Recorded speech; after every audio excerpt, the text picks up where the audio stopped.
Hey guys, just before we get into the tier list video, if you're part of the 54% of people that watch these videos and aren't subscribed, do yourself a favour, hit that subscribe button. I put a TCG video out every single day. Let's get into the fun stuff. That is fair. Let's have a gander. Right, let's tackle these mills, these stalls, whatever you want to call them. I've got 3 variants here. We saw the Makago, which did some damage in Japan, sort of coming over a little bit more in the Limitless tournament and did some damage. I can't tell you the exact numbers, but I know it had a decent showing. I think, if I'm not mistaken, did it have more than the Cincinno in like day 2? No, there was more Cincinno, but was it? Two made made top top 8, Yeah. and there was only one Cincinno make top 8. No, there was 2 Cincinno. So there was 2 Cincinno and 2 Makago. It had a better conversion rate because That's the one I'm thinking of, conversion. were played, but there wasn't as many. Okay, so now we've got, like we said, we've got the Makago one to think about as well. I've put birds in there, but I imagine that might not be as great. But moving forward, now, Boss's Orders, I imagine, isn't great for Mill. I'm just going to preface now, I've never played Mill. I would never do that to myself or my opponent. But I imagine Boss's Orders is a negative. Dragapult's a bit of a big fat negative as well. But Jack, talk to me. How does Mill adapt? Because I know one thing I've learned about Mill, I've said this before, if Mill exists in any capacity, it will always adapt. It will always overcome, like that Liam Neeson meme, whatever that or whatever it is. It will adapt and overcome. It will do good. Are there enough tools in the box for Mill to do that, Jack? And if that is the case, which one do you feel is like the best one moving forward? Yeah, I mean, I agree with you. Someone will find a way of breaking the control cards, and I think it just changes. I've had a fairly long discussion with Joe about Mill. Okay. And Birds seems terrible because you just get run out. Like, Dragapult takes too many prizes against you too quickly. So I think Birds is pretty bad now. Would you say it's LOL before we get started? I don't think it's LOL because 3?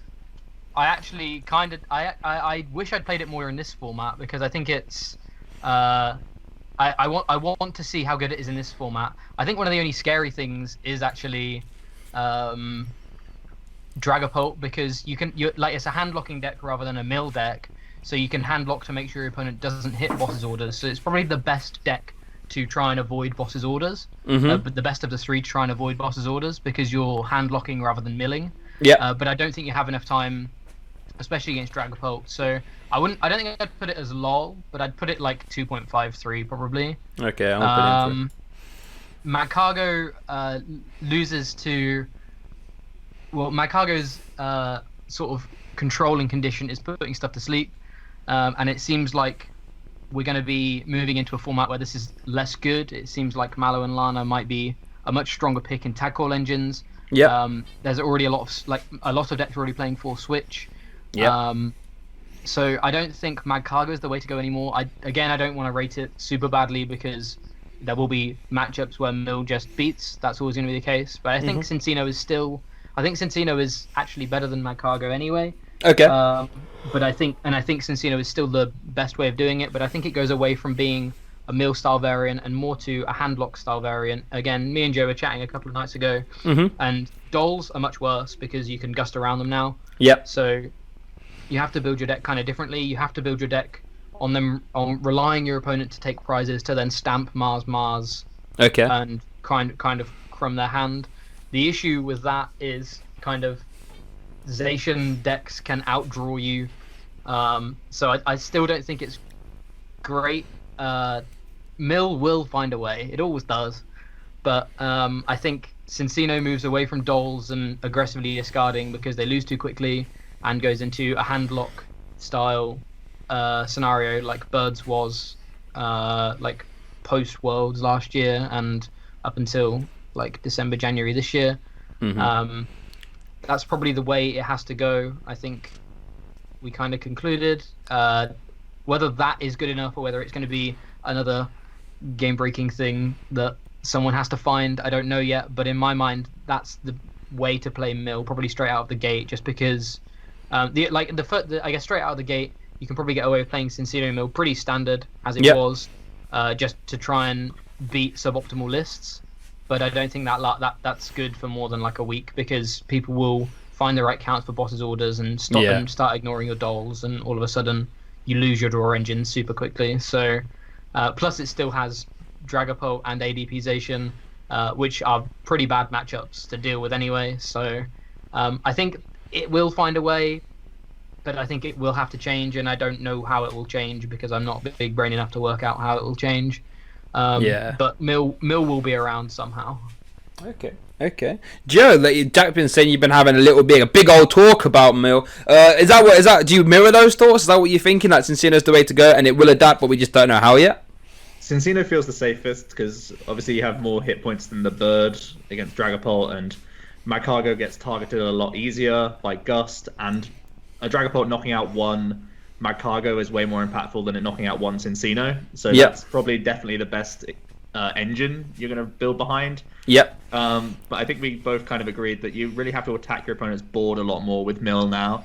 It's not just like run the deck to zero. It's like trying to boss's orders trap them with Galar Mines, and it's trying to attack their energies a lot more to buy yourself time, because you can't expect that just playing the game and milling their deck as fast as possible in the 10 turn window you give yourself is going to work anymore, because people find the answer too quickly, and if they're playing scoop up net Mewtwo, they just get the boss attack, get the boss attack, get the boss attack, and you've lost, right? So you've got to make them draw through their deck again naturally, rather than just mill their deck, remove their energies, get to that Oranguru zone where you can get your crushing hammers back, make it happen all over again. So I think more aggressive draw in the list and attacking their board state is going to be more important. There are some great cards for Mill coming out in this set. Like Boss's Orders is also like a godsend for the deck, even though it's a pain against it. It gains capture energy to help you get Zacian down turn 1 and get you Mincino's down turn 1. So its consistency is still there. I think the biggest thing I want to try is Clefable Scoop Up Net in control. I think that seems really, really annoying. Playing Crushing Hammers plus Scoop Up Net Clefable, I'm excited to test out as control, because it really does affect the board quite in a really annoying way and scuffs their top deck. So I think that's certainly the avenue I'm looking at the most, and I think that sort of approach is still tier 1 or tier S. Because Mill has the toolkit that's just still so versatile and so powerful. So I would still put the Cincinno approach very, very high, and I would just yeet the birds and the Magcargo down to a lower scale. Okay, right. So for me, listening to you fellas, the sort of where I'm gonna place this sort of thing, I've put birds in 3. I think Magcargo, just because I look at the decks in 2.5, I'm going to put it in 2. I'm going to put it in 3 as well. Does that seem fair? I think birds is irrelevant. I'd put Magcargo a little bit higher than that, just because Nap Trap can still beat some stuff because people have to pass into you in certain turns. It depends how many people want to add in Malolana plus Scoop Up Net Mewtwo as an option, and how many people actually do go ahead and do that. If they don't, then the Nap Trap is still strong, but otherwise it's pretty pants. Okay, that seems fair. I'll put that at 2.5. Cincinno's crazy. No. Now here's the thing. You said S. Now if we're gonna put Cincinno in S, we're gonna have to shift up some of these other guys as well. Because you can't say that's why I wanted ADP and Turbozation in S as well. Yeah. All right. Yeah. Let's beef out some S's now, because we can't just have. Come on, Jack. We can't just be putting Cincinno in S. Oh my lord. I'm happy putting ADP and Turbozation. I had ADP in my S. When did you? The other day. I just didn't have Turbozation because I hadn't thought about it enough. But that makes sense. I threw you guys off by wanting to put Turbozation in S, but that's because I was also expecting to put these in S as well. Yeah, that's fair. That's fair. I like this as our S tier because Zacian, like I said back then, was the best attacker they've ever printed. So. No, that's completely fair. So so that looks all well and good to me.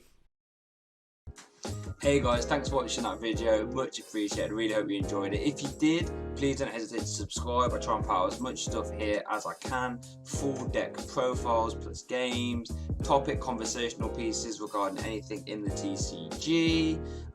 Check out my Twitter, check out my Facebook. That's where you get most of the updates, sort of see what's going on behind the scenes, all that good stuff. Also check out the SoundCloud for the full bi-weekly podcast. If you're interested, if you like the conversational pieces, go check that out. But yeah, thank you so much for watching, and I hope you have a good day.